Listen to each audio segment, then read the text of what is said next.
નામ શું છે? મહિપાલ શક્તિ સુજાલા. તમે ક્યાંના છો? મૂળ ગામ મોટા અંકેવાડી, હાલ ધાંગધ્રા. તમે શું કરો છો? અત્યારે થમ્સઅપ એજન્સીમાં ડિસ્ટ્રીબ્યુટર સાથે નોકરી. અને તમે કઈ સ્વામિનારાયણ સંસ્થામાં જોડાયેલા છો? BAPS પ્રમુખ સ્વામી. તમે આ સ્વામિનારાયણ સંસ્થામાં કેમ છો? બીજા કરતાં વધુ ઘણું જાણવા મળશે. તમે તમારી જે સંસ્થા છે તેમાં કેટલા જોડાયેલા છો? જેમ કે મંદિરે તમે કેટલું જાઓ છો, તમારી રોજની પૂજા એવું કેટલું શું? આમ કાયમી 250-300ની ગણતરી દર્શન, પૂજા, આરતીમાં. અને કોઈ બહારથી મોટા સ્વામીની આવે ત્યારે 1000-1200ની ગણતરી થઈ જાય માણસોની. આજુબાજુના ગામડેથી બધા આવે. એટલે તમે પોતે કેટલા જોડાયેલા છો? કાયમી જવાનું, કાયમી સવારે દર્શન કરવા. અને તમે જે રોજની પૂજાને જે કરો છો એ પણ નથી નથી ત્યાં મંદિરે જાય. અને તમારા મંદિરના જે લોકો છે એ કેટલા જોડાયેલા છે તમને જો ખ્યાલ હોય તો? એ લોકો જે પૂજાનું બધું કરતા હશે કાં તો મંદિરમાં વધારે પટેલ કોમ વધારે કુંભાર છે, પ્રજાપતિ, દરબારું ઘણા એ લોકો વધારે માનવાવાળા છે. તમારી જે સંસ્થા છે એનું જે મુખ્ય શિક્ષણ છે એ શું છે?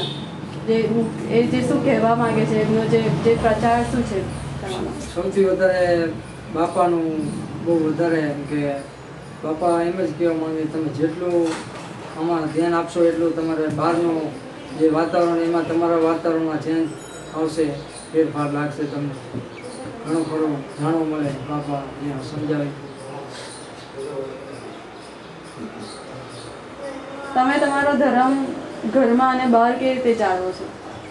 ઘરે માતાજીની પૂજા કરું સવારે, અને હરેશ્વર મહાદેવ મંદિર બાજુમાં મેળીમાં અહીંયા સેવા કરું 2 કલાક સવારે. અને અહીંયા સવારમાં દર્શન કરવાનું.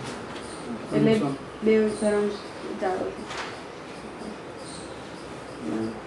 તમે જે સ્વામિનારાયણના જે ભાગલા પડ્યા છે એમાં તમારો શું વિચાર છે?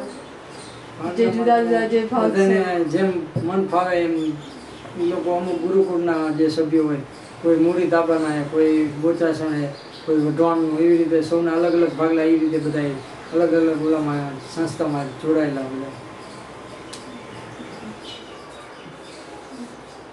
તમારી જે સ્વામિનારાયણ સંસ્થા છે અને બીજી જે છે એમાં શું અંતર છે તમને લાગે છે?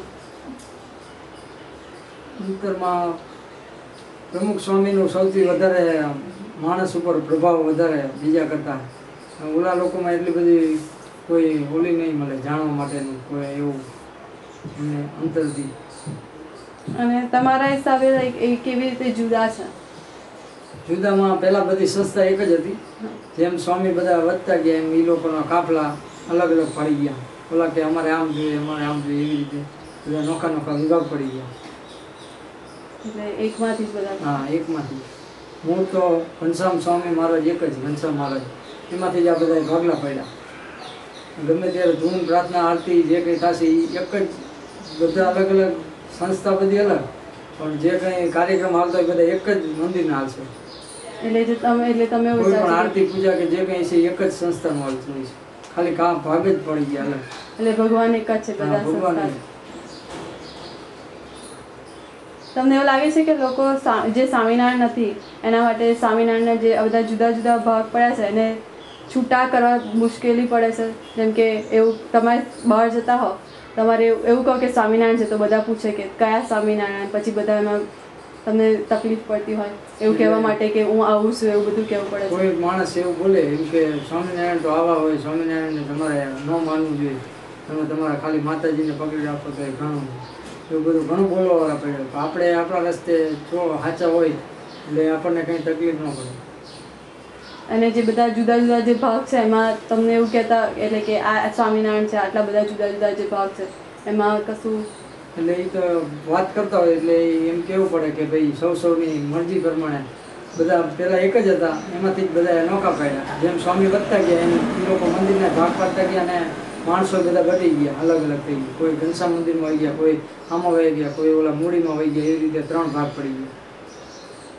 અને બીજું કશું છે જે તમારે કહેવું હોય જે સ્વામિનારાયણ ધર્મ ઉપર, કાં તો તમારી સંસ્થા ઉપર, કાં તો સ્વામિનારાયણ ધર્મ આખા ઉપર? સ્વામિનારાયણ ધર્મમાં તો તમે જેટલા માણસો તમારા ગ્રુપમાં તમે જેટલા ડબલ લઈ જશો એટલું તમારા માટે સારું, અને એ લોકોને પણ કંઈક આગળ જીવનમાં સારું એવું જાણવા મળશે કે આમાંથી તમે આગળ કોઈ પણ બહારના ખરાબ વિચારો કે એવું નહીં આવે. ડેલી તમે સવાર સાંજ પૂજા આરતી પાઠ, એ સિવાય ધૂન પ્રાર્થનામાં જાશો રોજ સવાર સાંજ આરતીમાં. અઠવાડિયાની 3 સભાઓ થાય, 3 સભાઓમાં જાઓ તમે, એમાં તમારા મનમાં આમ અલગ વાતાવરણ પૂરું થઈ જશે. તમને જાણવા એ ઘણું બધું મળશે. બહારના વિચારોથી તમે એકદમ દૂર થઈ જશો, જેમ એમાં વધારે ધ્યાન આપશો. બીજું કશું તમારે સ્વામિનારાયણ ઉપર કશું કહેવું હોય તો? બસ. ઓકે. Okay.